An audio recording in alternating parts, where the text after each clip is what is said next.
Iveco Daily 35150 com barulho na porta do lado do motorista.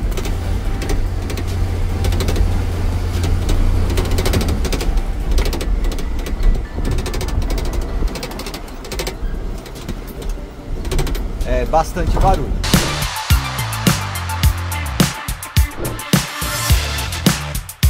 Ó, tava caída aqui, ó, a borracha da lateral. E tem mais. Descolou a solda, muito mal feito, ó. Mas o maior motivo é a falta de borracha aqui.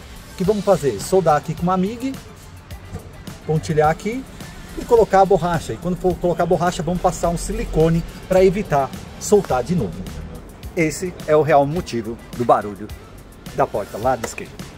MDD, mecânica sem segredo. Até os próximos vídeos. Tchau, obrigado!